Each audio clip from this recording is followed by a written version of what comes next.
Bom dia a todos, sejam todos muito bem-vindos. É com alegria que eu declaro aberta a nossa reunião do mês de agosto desse ano de 2025 da Academia de Letras do Ministério Público de Minas Gerais. Só lembrando, que a nossa academia ela foi fundada em 14 de dezembro, dia do Ministério Público de 2012, e é uma associação que tem por finalidade a congregação dos membros do Ministério Público de Minas Gerais, a valorização da cultura, da língua portuguesa e da literatura nacional. Nessa manhã de hoje nós teremos a feliz oportunidade de assistir a palestra do nosso colega, acadêmico, grande amigo, Vinícius Alcântara Galvão, que é titular da cadeira número 33, cujo patrono é Orozimbo Nonato da Silva. Para aqueles que não têm conhecimento, nossos patronos são todos ex-promotores de justiça. E o Orozimbo Nonato chegou à presidência do Supremo Tribunal Federal, iniciando sua carreira no sul de Minas, coincidentemente na minha cidade, como delegado de polícia do Turvo, em Andrelândia.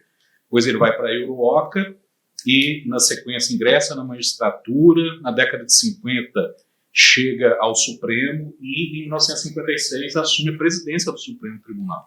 Então, foi um promotor de justiça que chegou a ocupar a presidência da mais alta corte do nosso país, mineiro de Sabará. Bem, então a palestra que o Vinícius irá proferir na data de hoje tem como tema o último livro que ele publicou, e a palestra será gravada e posteriormente será disponibilizada tanto no Instagram quanto no YouTube da Academia, e esse livro do Vinícius chamado Crime, Literatura e Cultura. Segundo a sinopse, em uma linguagem fluida e envolvente, o livro revela como os grandes escritores, como Dostoiévski, Aristóteles, Shakespeare, Guimarães Rosa, entre outros, além de referências culturais que vão desde o cinema, história e filosofia, nos ajudam a compreender o crime em suas variadas dimensões. O Vinícius formou-se em Direito no ano de 1999 pela UFMG.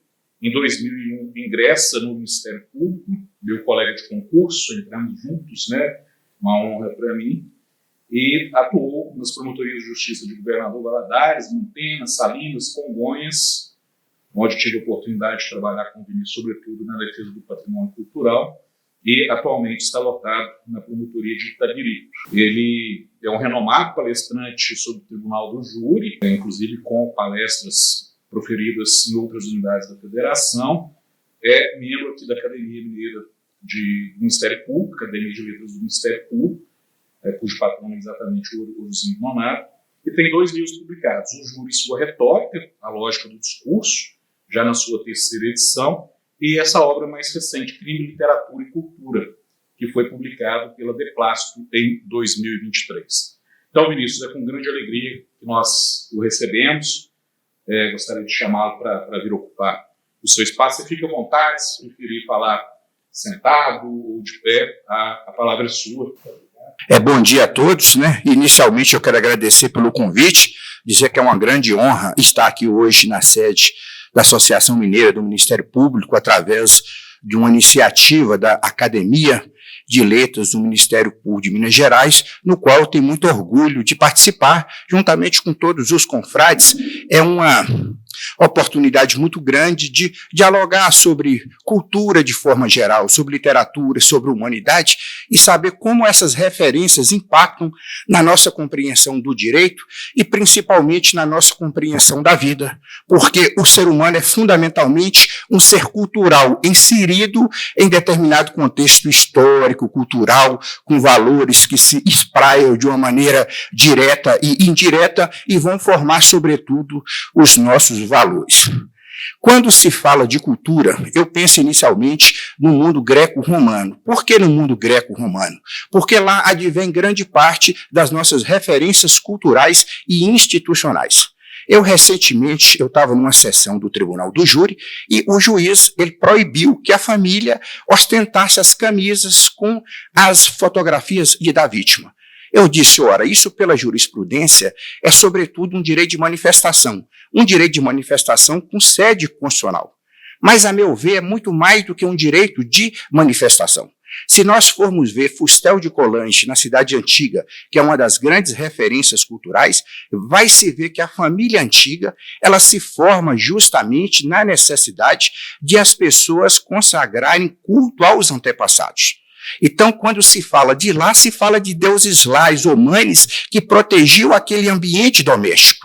Então, o luto, a cultura do luto, a perspectiva de como fazê-lo, ela forma a própria família greco-romana.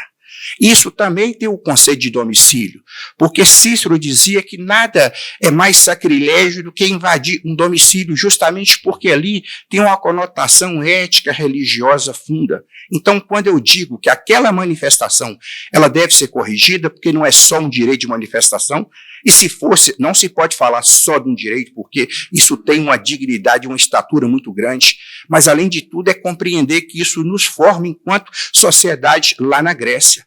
Claro que isso vai ter os influxos do cristianismo depois, porque nós vamos ver que grande parte dos nossos valores democráticos está lá na Atena e Esparta. Nós vamos ver que, por exemplo, quando teve aquelas guerras persas, quando a Pérsia tentava invadir as cidades gregas lá, nós tivemos a batalha de Maratona, de Salamina, que foram constitutivas de forma que o Ocidente ele se formou.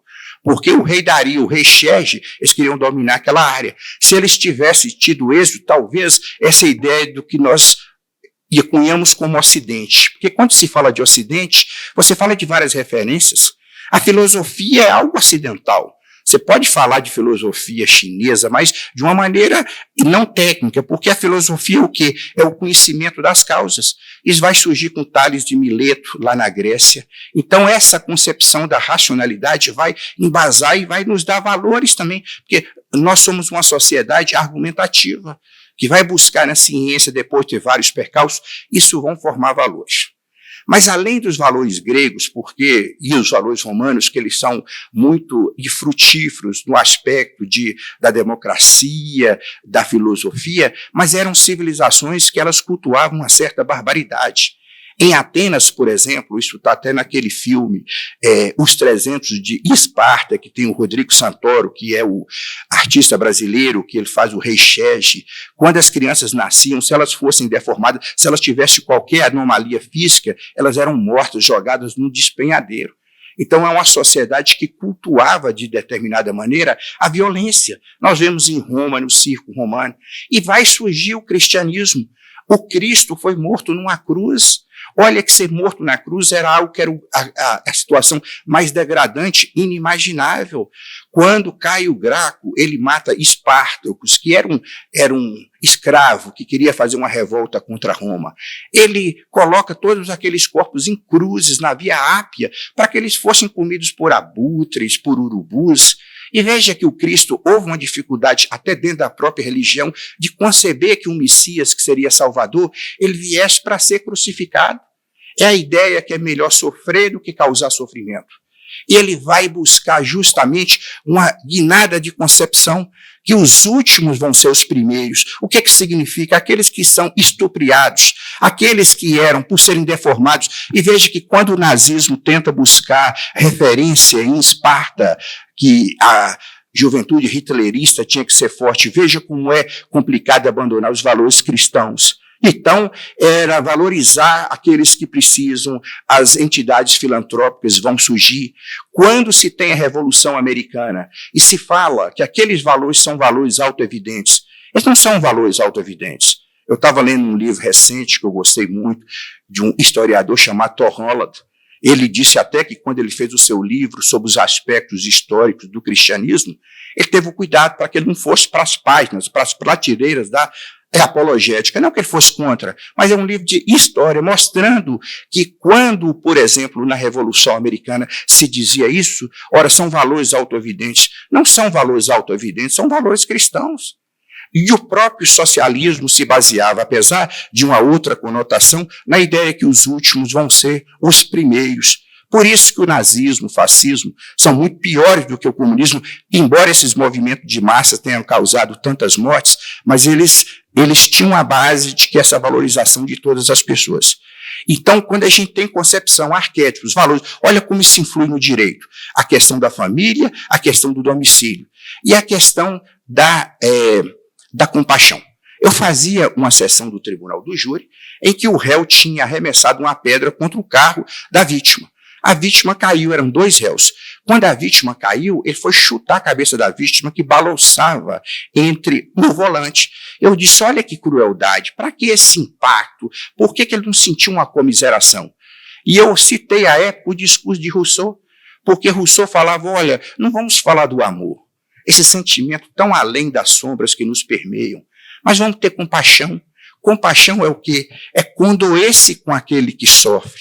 É sentir um desprazer, não sentir prazer ou regozijo com o sofrimento alheio, porque todo aquele que sofre é meu irmão em alguma coisa. Então essa é uma concepção cristã. Olha como nós temos valores. A legislação ela vai mudando, e principalmente no Brasil, que tem uma certa instabilidade de modificações. Então essas referências mestras, como a filosofia, como a ciência, principalmente a divulgação da ciência, não a ciência em si, mas quando Darwin surgiu com a sua teoria evolucionista, e surgiu o darwinismo social.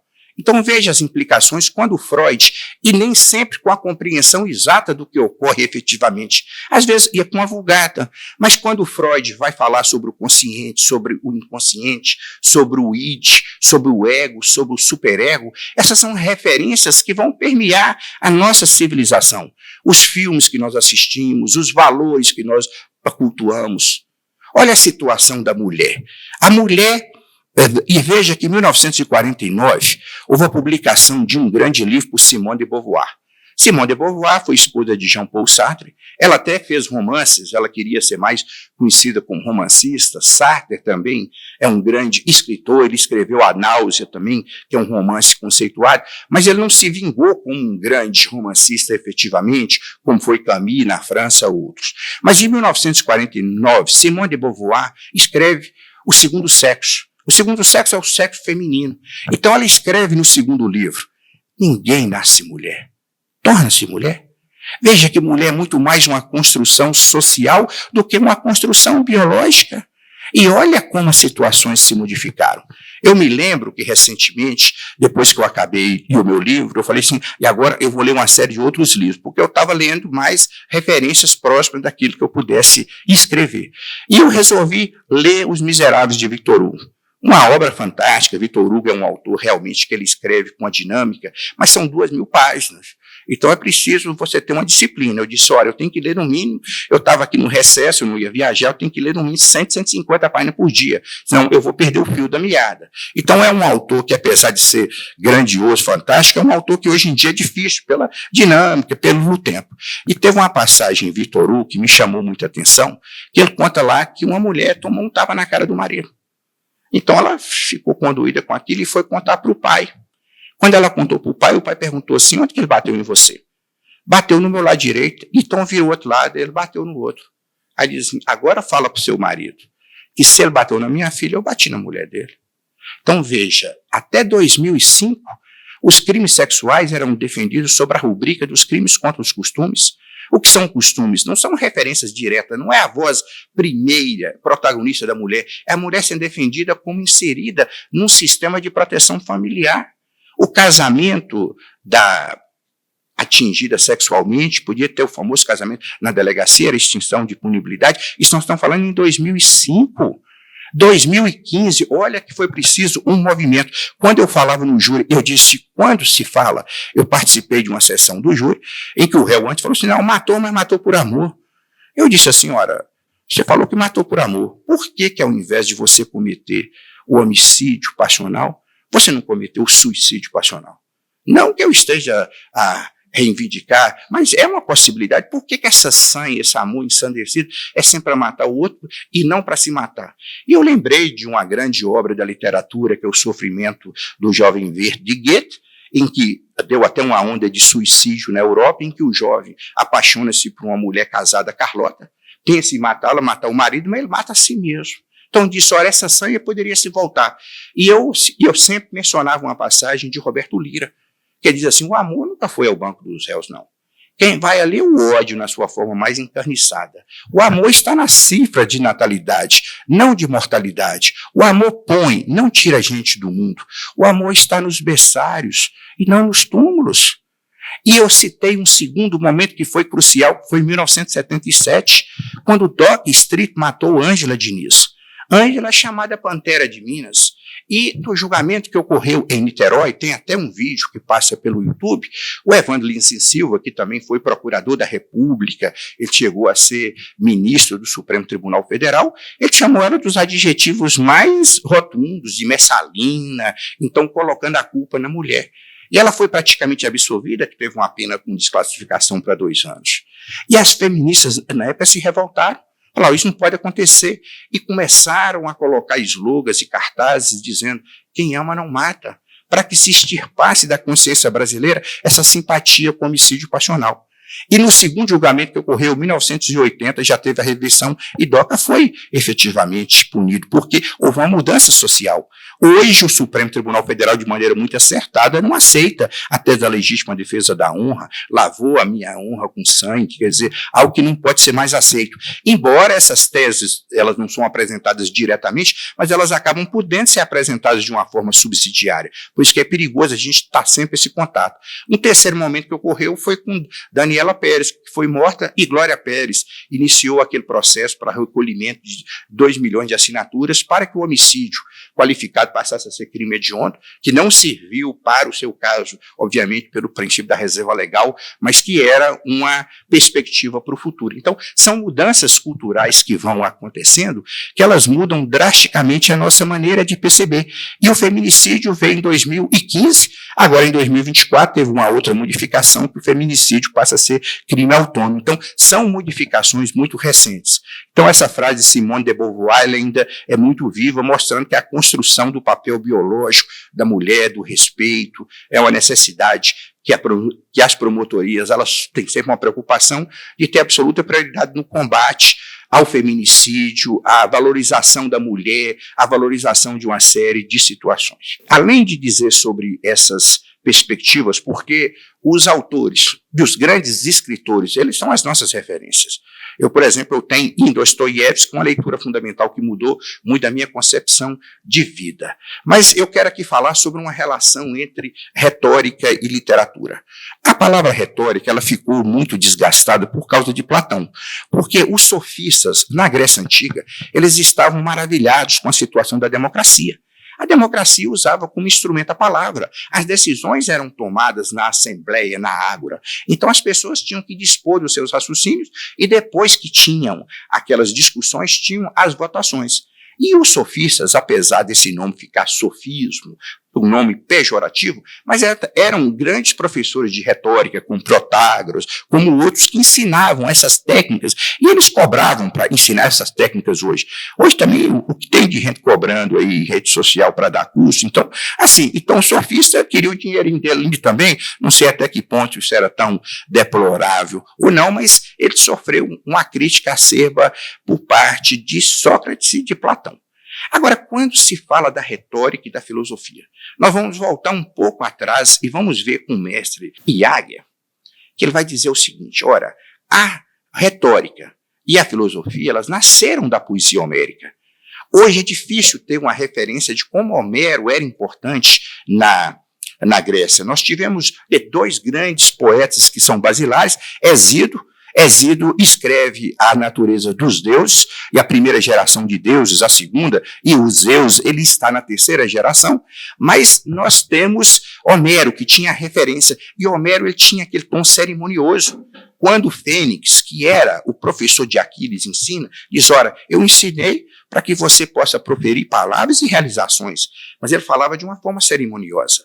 Ou seja, o elogio às musas, primeiro, quando você vai fazer uma sustentação num júri ou num discurso, primeiro você tem aquela fase cerimoniosa, respeitosa de cumprimentar as partes, de elevar o nível do vocabulário, tem que ser compatível com aquilo, e de ter uma finalização que feche.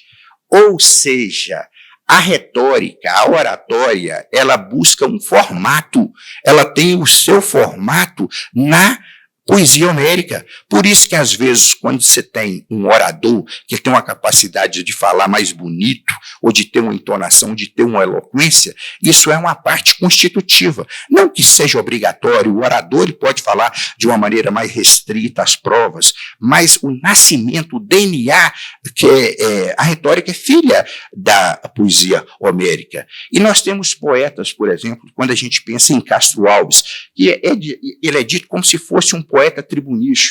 Até Gonçalves Dias fazia crítica, dizia que Castro Alves não era tão grande assim, mas era um poeta enorme para ser falado em auditórios. Então, olha quando começa, por exemplo, a quarta parte do Navio Negreiro. Ele diz assim: Senhor Deus dos desgraçados, dizei-me vós, Senhor Deus, e se é loucura, se é verdade, tanto horror perante os céus. Ó mar, por que não apagas com a esponja de tuas vagas, de teu manto esse borrão? Astros, noites, tempestades, rolai das imensidades, varrei os mares, tufão. Olha como o verso de 7 sílabas métricas, ele tem uma entonação empolgante. Então, Cícero dizia, que é o grande orador romano, que ele aprendeu a arte oratória com a poesia, porque a poesia tem o verso branco, tem a poesia moderna, mas a poesia, quando ela tem o seu verso, o alexandrino, que é de 12 sílabas métricas, ou de 10, essa do Castro Alves é de 7, ela tem uma eloquência, um compasso, uma forma de dizer. Então, e a Bárbara Heliodora dizia, olha, não é dificuldade para um ator ele recitar Shakespeare, porque Shakespeare escreveu em poesia, quando você consegue ter a respiração correta, aquilo tem uma eloquência, aquilo tem um impacto, porque você precisa impactar também, você precisa convencer, mas você precisa emocionalmente arrastar a parte para o seu lado. Então, eu acho que essa primeira relação é uma relação que diz respeito ao formato, mas tem uma relação quanto ao conteúdo. Eu estava numa sessão do júri e o réu tinha cometido um delito. E ele invocou um álibi. Álibi é uma palavra latina, formada pela junção de 2 termos. Al, de alteridade, de outro, de altruísmo, e ibe, lugar. Então, se o réu disser e ele provar que ele está em outro lugar, ele vai se safar, ele vai conseguir se ausentar daquela responsabilidade.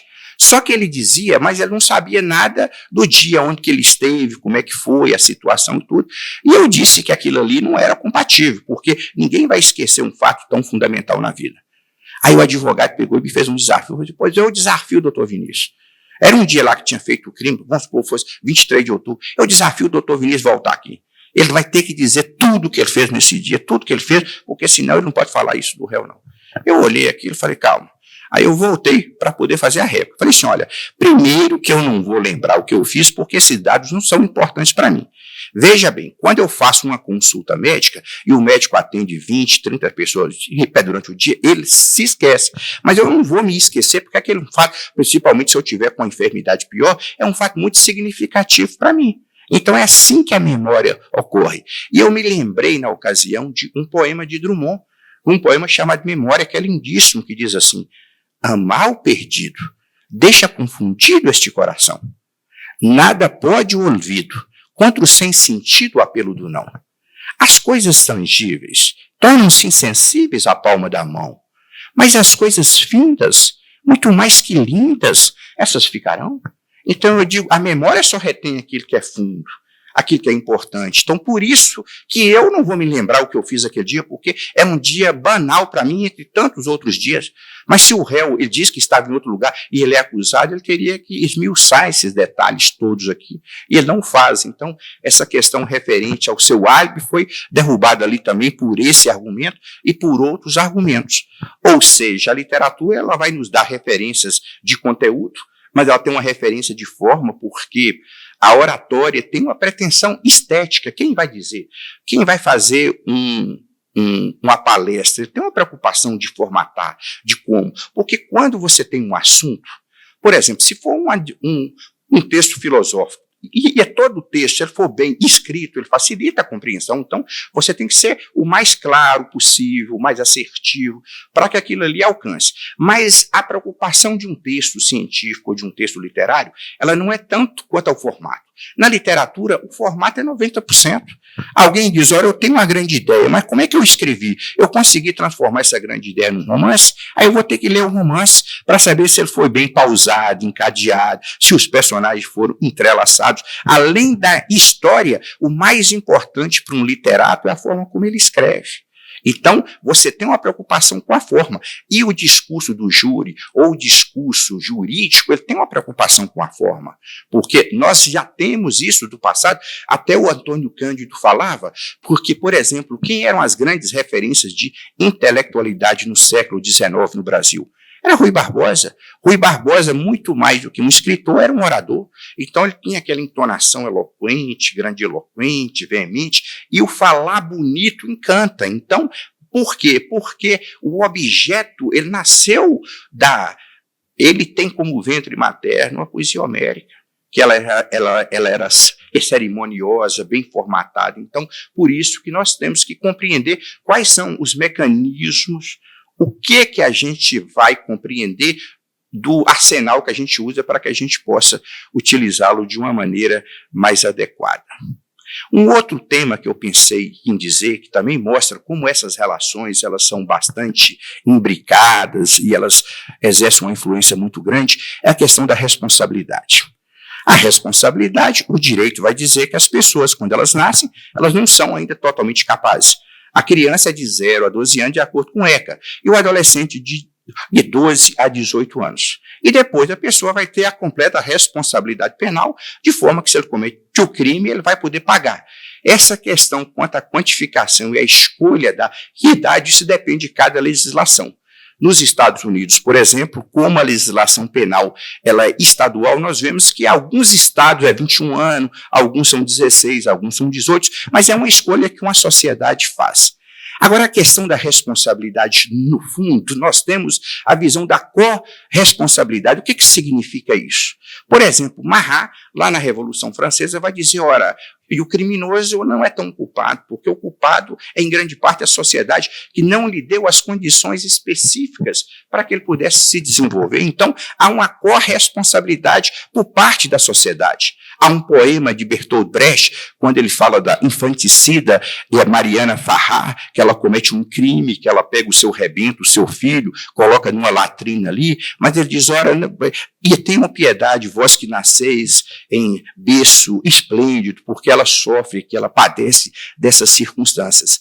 Essa discussão acerca de responsabilidade ou não, isso divide até o campo político. O campo, assim, eu vou dizer mais grosso modo, a esquerda vai sempre pautar por uma questão e nada é 100% verdade ou 100% errado, mas vai pautar por uma tendência que tem que melhorar as condições para que as pessoas possam ter outras oportunidades da vida, para que algumas pessoas não tenham esses impulsos, ou esses reclames, ou essas possibilidades criminosas de uma maneira tão próxima. De uma visão mais conservadora vai dizer, Nora, o ser humano tem responsabilidade, porque ele sabe que não pode matar. E Freud dizia isso quando ele escreve Totem e Tabu. 2 regras são fundamentais para manter uma sociedade. A proibição do incesto, que são as relações sexuais entre parentes, e a proibição, a interdição do homicídio, ou não matarás, a regra lá de Moisés, a 5ª regra da Tábua das Leis, se ela não for efetivada, vai causar realmente um grande impacto na comunidade. E veja como são visões que vão impactar a visão jurídica, porque o operador, ele tem a lei, mas ele tem sobretudo a interpretação, como essa maleabilidade, como essas injunções, elas vão influenciar para que nós façamos a interpretação. E eu recentemente estava lendo um livro aqui que eu gosto muito, da Sabine Rosenfeld. É uma física alemã. Então ela fala de um assunto do livre-arbítrio. Ela pergunta, o ser humano tem livre-arbítrio? A nossa concepção religiosa, baseada em Platão, é sobretudo dualista. Dualista no sentido de que por muito tempo se convencionou que o ser humano é formado de matéria e de espírito. Vamos chamar de espírito, de alma, ou vamos chamar isso de consciência. Mas uma parte grande hoje da neurociência, da filosofia, rejeita essa tese, fala que é o monismo. O monismo significa que a consciência seria um produto da física, é o fisicalismo. Então, há uma concepção chamada de reducionismo. Diz, ora, a psicologia se reduz à biologia, se reduz à química e se reduz à física. Tudo, no fim, se reduz aos elementos fundamentais. Então, veja como essa concepção é forte. E não são todos os neurocientistas ou os físicos que advogam essa tese de que não existe livre-arbítrio. Mas ela é uma que advoga essa tese. Ela diz, ora, o futuro é determinado pelo passado, com exceção de alguns elementos quânticos aleatórios. E o que ela significa? Que não existe que tudo que vai ser feito já está condicionado por questão de quarks, de elementos. É uma ideia que parece difícil de compreender na nossa compreensão humana, no nosso dia a dia, que nós agimos com o pressuposto de que existe, sim, essa situação atinente que é o livre-arbítrio.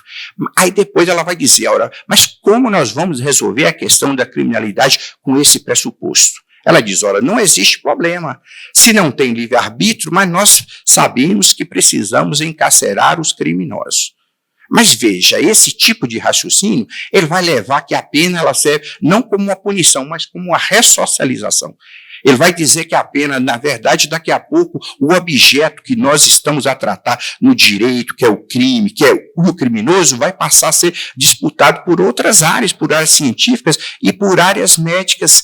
E a fundamentação que nós temos quando se faz uma condenação é, sobretudo, uma fundamentação moral, porque se vai dizer você vai pagar porque você não devia fazer isso. E o pressuposto básico de qualquer sociedade é dizer, ora, você não pode matar. E se você matar, se você ultrapassar essa barreira e fizer esse ato, que é um ato extremo, você tem que ser condenado de maneira exemplar, porque senão a sociedade não permanece. E veja como essa discussão de responsabilidade é uma discussão que ela adentra em campos outros da cultura, da literatura, da divulgação científica. E quando eu penso na questão da responsabilidade, eu penso num grande autor, que é Goethe. Goethe escreve uma obra fundamental que é o Fausto. O Fausto é o quê? É o pacto com o demônio, que ele chama de Mefisto, ou de Mefistófeles. Essa discussão do pacto demoníaco, isso não é só de Goethe, isso foi redigido por vários escritores, e nós temos até Guimarães Rosa com a grande obra literária da literatura brasileira, que é o Grande Sertão Veredas, que tem aquela discussão de Riobaldo, que ele pergunta para o compadre Quelemem se ele é pactário. Ele fez o pacto com o diabo, existe o diabo ou não? Então, é uma discussão profunda, que é a união do ser humano com essas forças, com esses impulsos, com esses desejos que passam por cima de questões morais. E o Fausto, aliás, Goethe demora 60 anos para compor o Fausto. Então, nesse tempo, nesse longuíssimo tempo de incubação, esse mundo que ele vive é um mundo que estava em constante modificação. Então, nós temos a primeira parte, que o Fausto se apaixona por uma moça chamada Margarida e tudo, ele é um cinquentão, fica com a cabeça virada, depois daquilo não dá certo. A parte que nos toca aqui é a segunda parte, em que Fausto ele quer tirar da gaveta projetos miraculosos. E tem um casal de velhos chamado Filemo e Bálcia. E esse casal possui uma propriedade. E Fausto quer comprar essa propriedade para que ele possa empreender, para que a roda do progresso possa efetivamente ser posta em marcha. E quando ele vai comprar, esses velhinhos dizem, na hora, nós não queremos vender. Mas por que não? Nós temos questões sentimentais, isso aqui é importante, aqui a gente vai ouvir o chirear dos passarinhos, a gente tem a natureza, então a gente tem essa evocação, e Fausto fica revoltado com aquilo e procura Mefistófeles, que é o diabo. Já pode deixar que eu vou resolver. Aí no outro dia ele procura Mefistófeles e pergunta se ele tinha resolvido. Ele falou, não, resolvi. Mas o que você fez? Ele falou, não, eu matei os velhinhos, eu coloquei fogo neles. Mas você matou os velhinhos? Aí Mefistófeles diz para ele assim, ora, mas com quem você acha que está lidando, cara pálida? Com o Sim de Pelúcia? Com a Dama de Camélias? Eu sou o diabo, você quer o quê? Pá comigo. Então ele diz, ora, por que você não aceita a destrutividade natural das situações?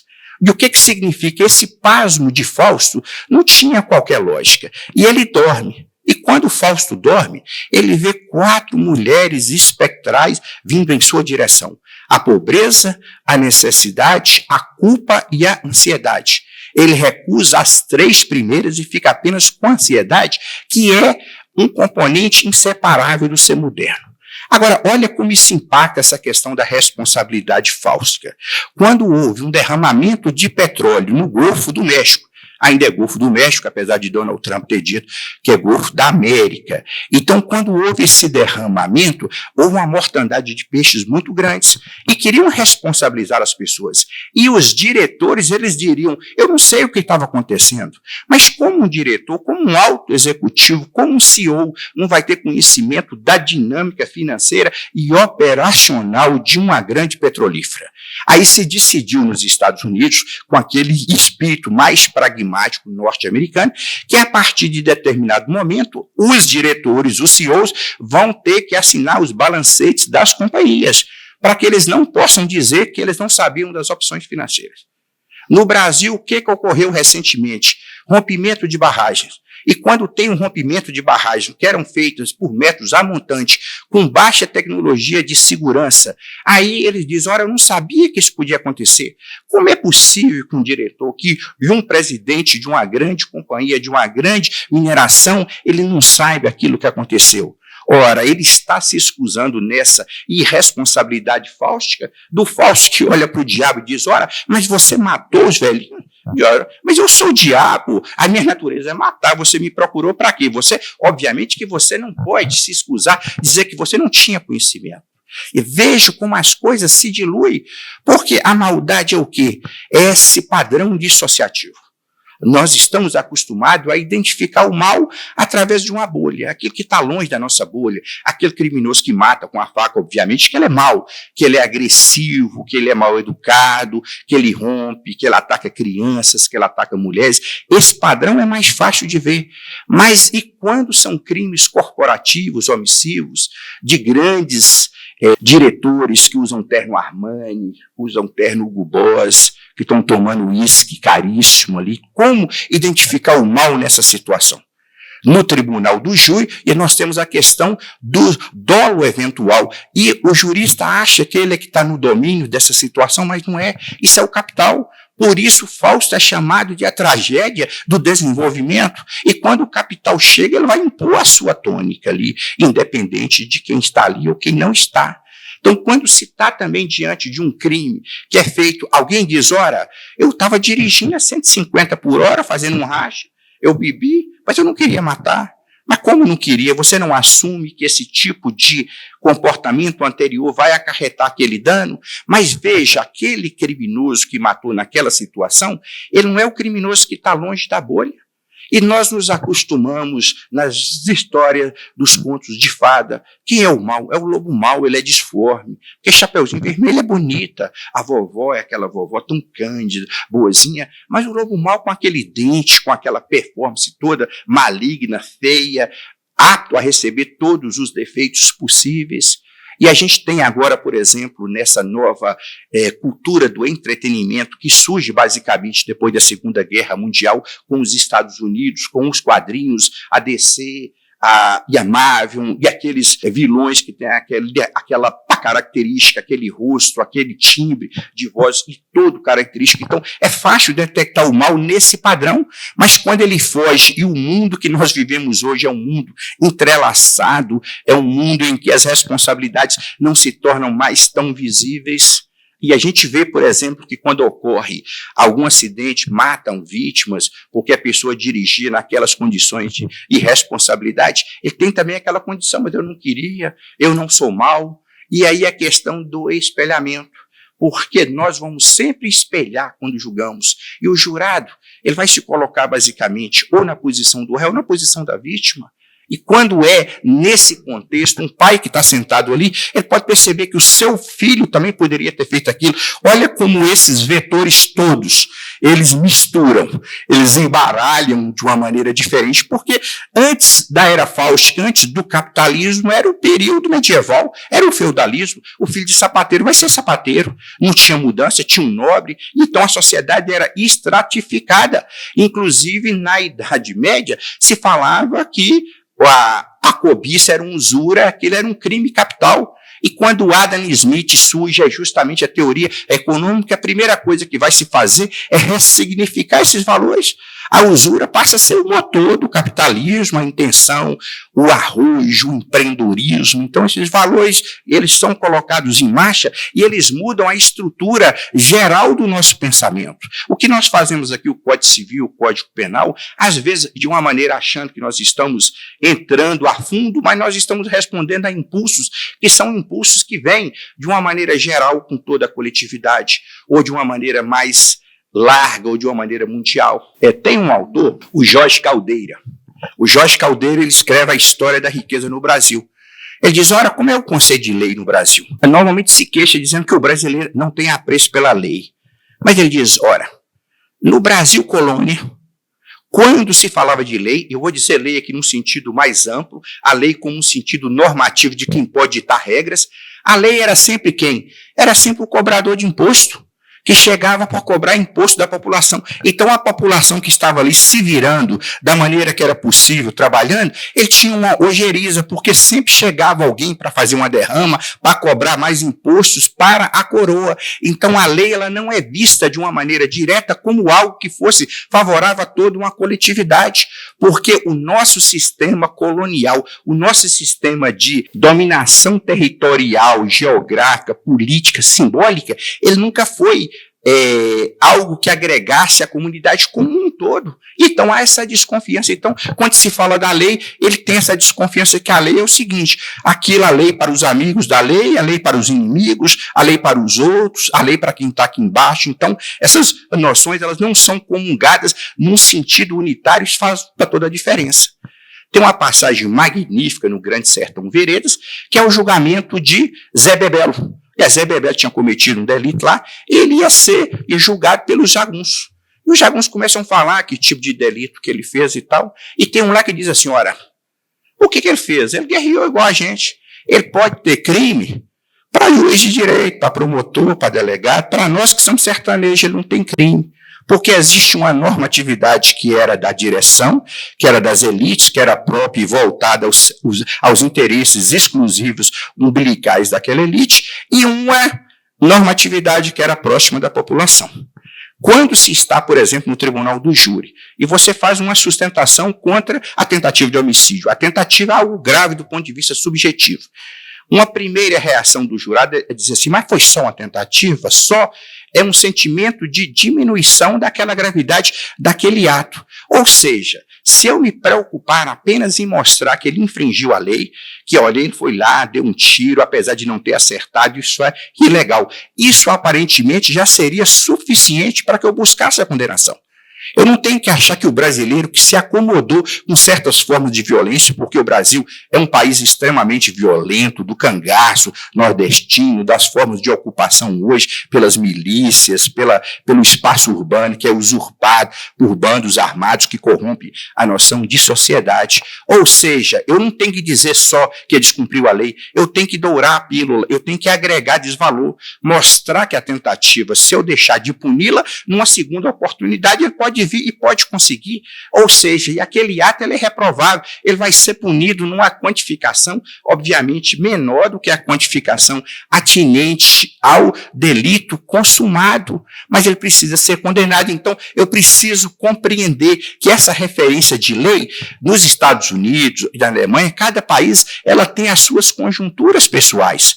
Obviamente que a lei nos Estados Unidos, ela sempre teve esse sentido mais abrangente, mas ainda restritivo, porque recentemente que foi votada a lei dos direitos civis, lá com Martin Luther King, com John Kennedy, que fez uma modificação que era necessária. Agregou-se outros segmentos que não estavam agregados, mas se tem uma noção de que aquilo era positivo para uma população. Então, é preciso entender que quando achava, mas isso será uma perversão, isso é uma maldade, não, isso é uma conjuntura sociológica, e nós temos que compreender que a história com H maiúsculo, ela está em todo lugar, ela está em cada decisão judicial, ela está em cada decisão do tribunal do júri, embora nós não a percebamos, e se não a percebermos, não significa que ela não está, ela simplesmente que está é um dado que não vai ser avaliado e vai trazer dificuldade para uma solução, para uma conjectura, para um avanço, porque o Brasil precisa avançar.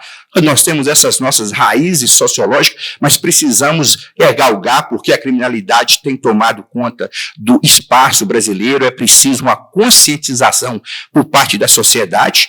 O Tribunal do Júri, quando se trata do homicídio, que Nelson Hungria dizia que a mais gritante e aviltante agressão contra o senso médio de civilização é o cidadão do povo que é convocado. Isso é uma prerrogativa consagrada na nossa estrutura e é consuetudinária, porque no Brasil nós temos o Tribunal do Júri. Aqui na América do Sul praticamente não tem outro país que tem exceções do Tribunal do Júri. A gente ainda tem essa influência muito grande norte-americana, tem que valorizar isso, mas é um ponto que o Ministério Público, em conjunto com a sociedade, compreendendo que nós somos referenciados por essa injunção de valores sociológicos. Então é preciso compreender a nossa sociologia, a nossa formação sociológica, histórica, como se deu, quais são os fatores que pesaram, por que nós pensamos de determinada maneira, e como pensa o brasileiro, como pensa o argentino, como pensa o norte-americano.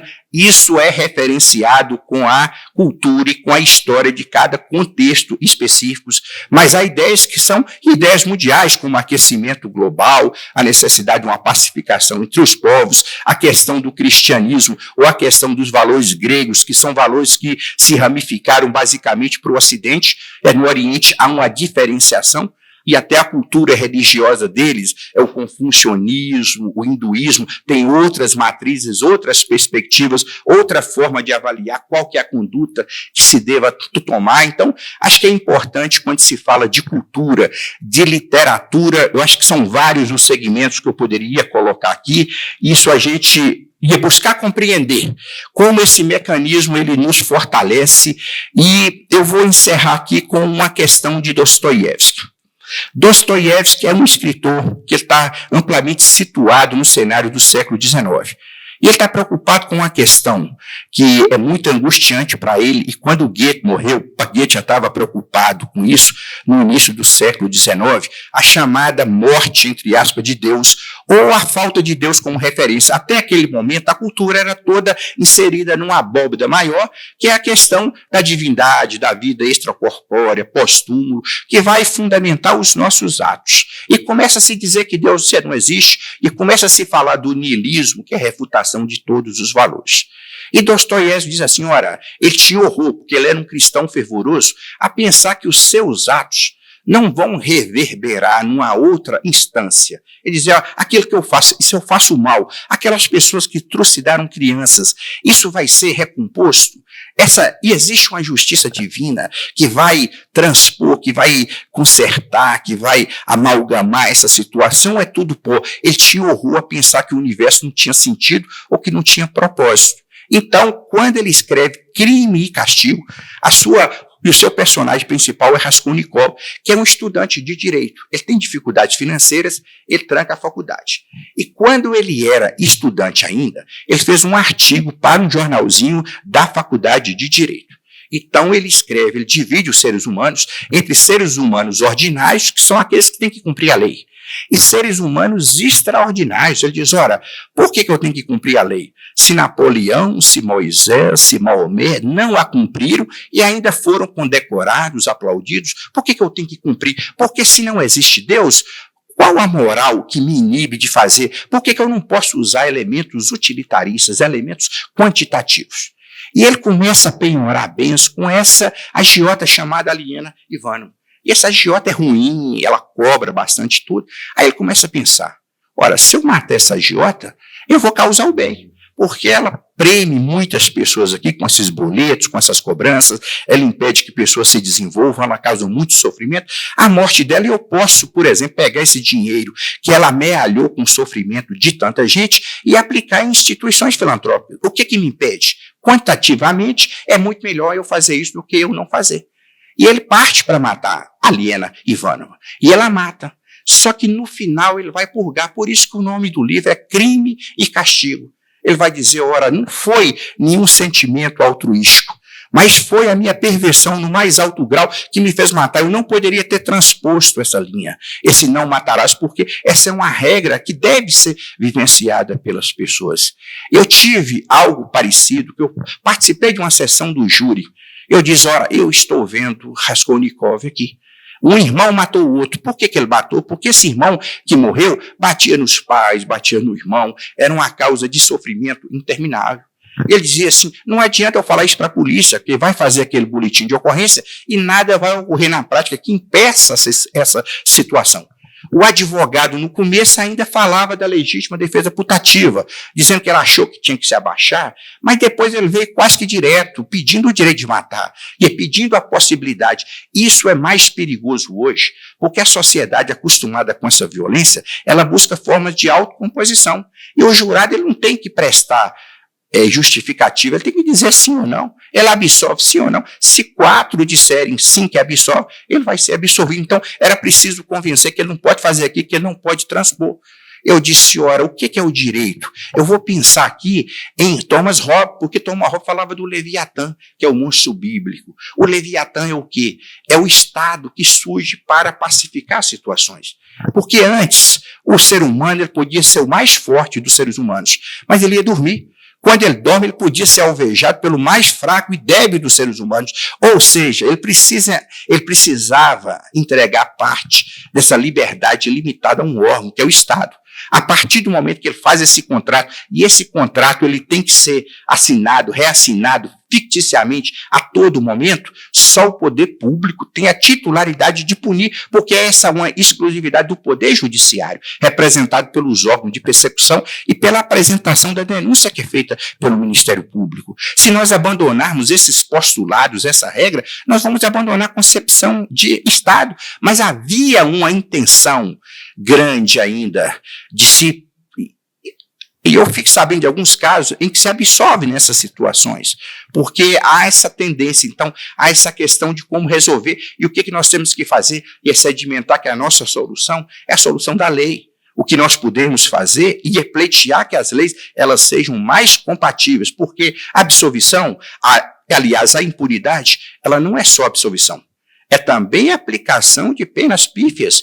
Ninguém vai tratar um câncer com neosaldina. Você vai ter que aplicar quimioterapia, você vai ter que ter possologia, adequação de um remédio. Mas a nossa solução é uma solução da lei que pacifica, que corrige. E o Ministério Público ele tem também que lutar contra essa tendência de, às vezes, o jurado ou a sociedade achar que tem essas formas de composição que são formas ainda possíveis. E ele vai responder no cadinho da sua consciência, porque ele não tem que justificar. Ele está sob o sigilo da votação. Hoje para no quarto voto, ninguém vai saber o que o jurado votou. Então, se ele quiser, ele pode ser seduzido por esse tipo de discurso que aparentemente pode ser um discurso que diz, ora, você teria que fazer, você também como filho teria que fazer essa mesma coisa. Não, você não pode, porque se nós permitirmos isso, vai ser o banho de sangue, vai ser a vingança privada que lá desde a Grécia Antiga foi... E é proibida, e é preciso que haja um tribunal que julgue, que dê às partes oportunidades de falar. Então, essas referências culturais são importantes. Eu me lembro aqui, para encerrar a minha fala, da questão da clemência. E a clemência é algo sempre colocado em pauta, julgado lá no Supremo, se pode ou não fazer clemência, e mesmo se disser que não pode, no debate essas coisas elas entram de forma subliminar, elas entram de uma forma que não seja direta. Eu me recordo de uma passagem de William Shakespeare, em Romeu e Julieta. Romeu e Julieta fazem parte de famílias opostas, Capuleto e Montecchio. E essas famílias viviam se digladiando. E Romeu chega a matar Teobaldo. E Teobaldo é primo de Julieta. E o Doge, que era a autoridade máxima na cidade, fica condoído com aquilo, achando que tem que resolver a situação, leva os seus soldados para puni-los e para bani-los. E eles começam a pedir clemência, não faça isso com a gente, nos dê outra oportunidade. Diz, não, eu vou puni-los. Eles pedem mais uma vez o pedido de clemência e o Doge diz, jamais irei puni-los. A clemência seria assassina se perdoassem aqueles que matam. Então é necessário a aplicação da lei corretiva, educativa, como diz Santo Agostinho, não há nenhum prazer em condenar, mas existe uma misericórdia que pune.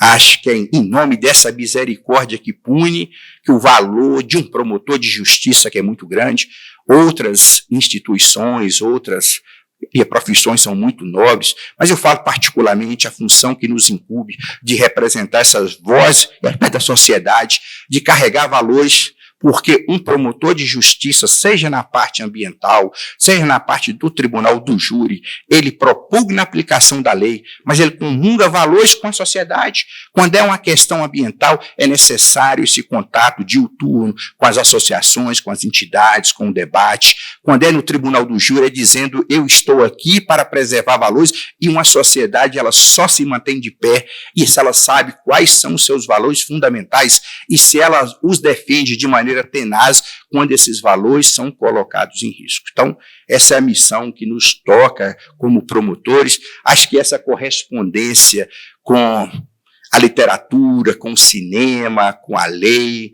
com a ciência, ou principalmente a divulgação científica, tem muitos livros hoje que são muito bons, que vão trazer conhecimentos acerca dessas situações, são importantíssimos para que nós possamos entender o homem na sua dimensão.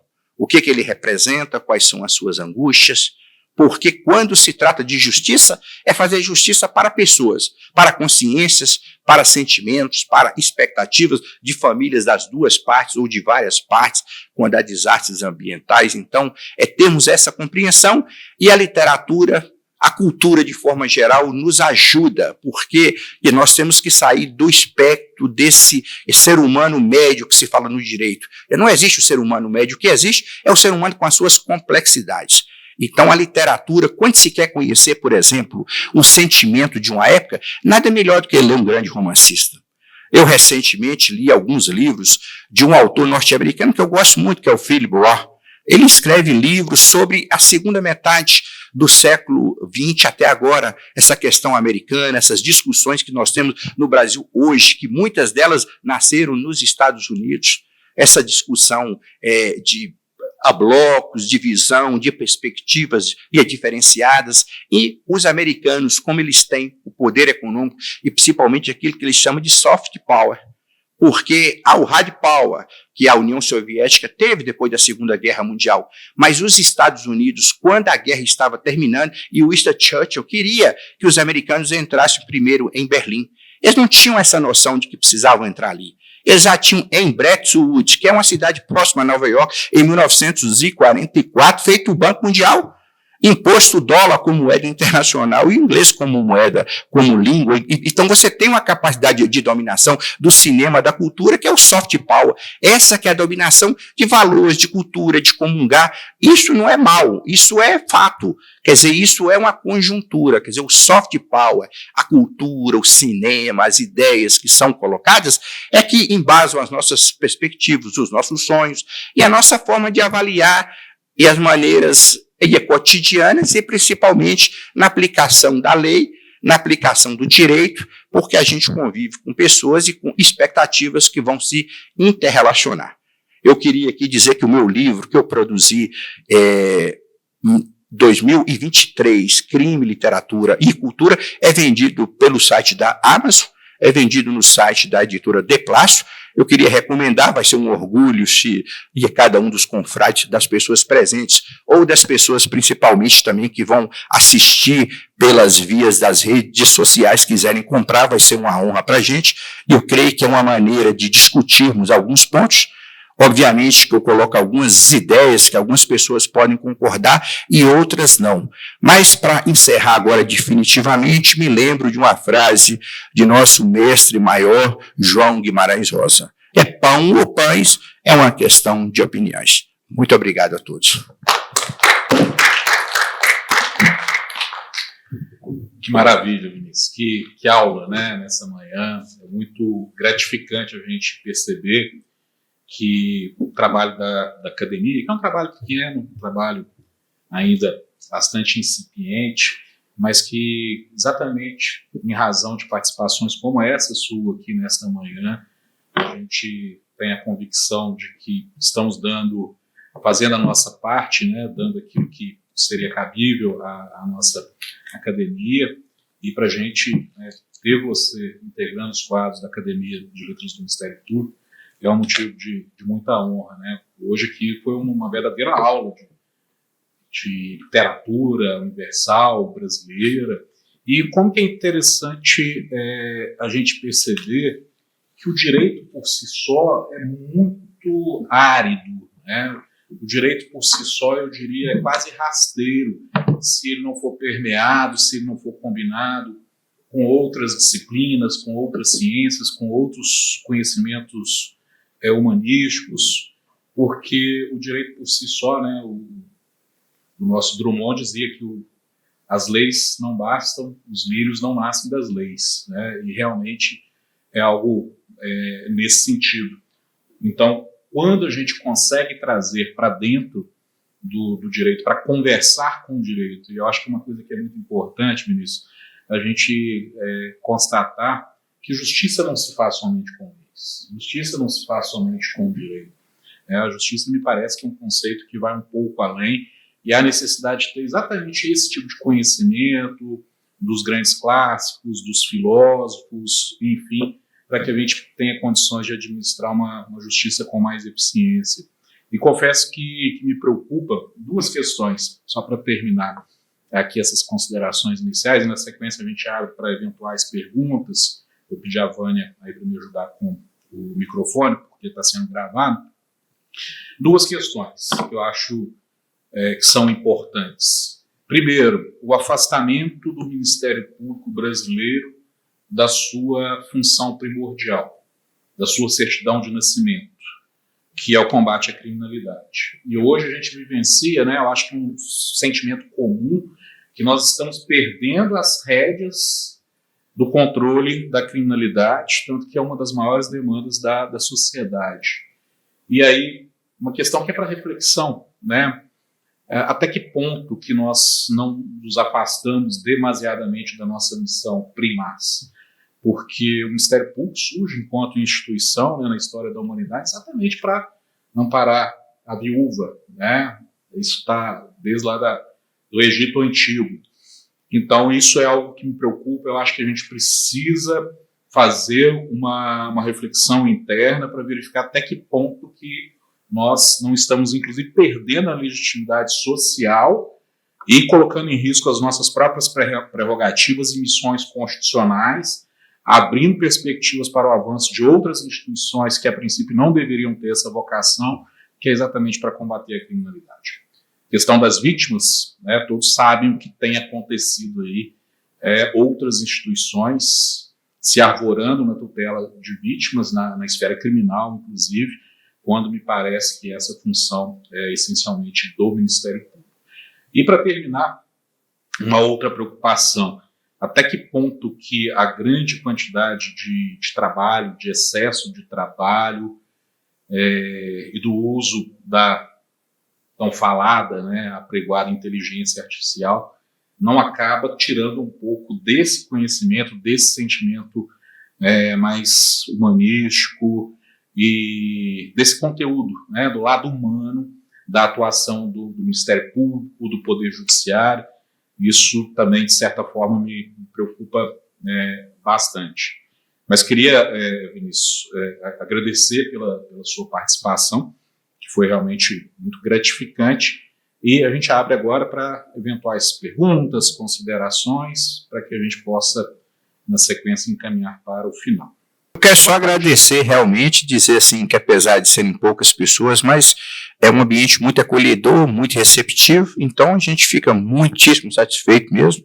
Agradecer, foi uma alegria, e eu acho que é isso mesmo, a gente tem que ter essa postura de tentar ver se comunga mais, mas infelizmente o mundo tem essas situações hoje em dia, que a cultura às vezes ela não é apreciada como deveria.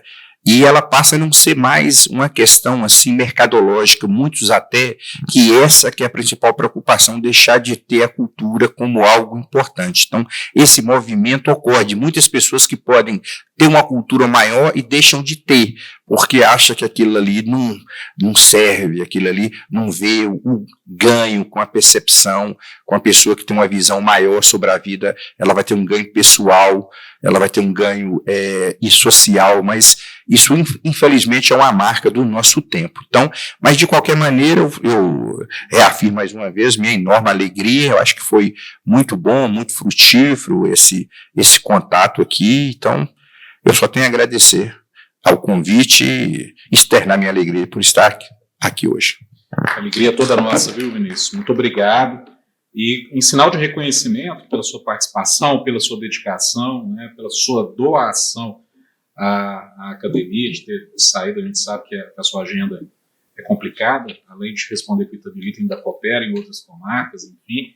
Gostaria de passar às suas mãos esse certificado, que é concedido, né, Vinícius Alcântara Galvão, por ter proferido a excelente palestra intitulada Crime, Literatura e Cultura, em sessão da Academia de Letras do Ministério Público de Minas Gerais, ocorrida em 27 de agosto de 2025.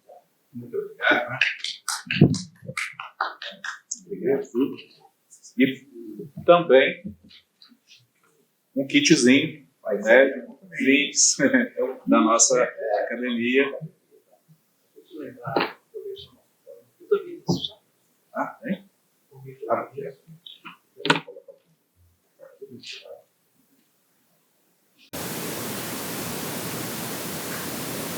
Tirar também com o livro aqui. Isso.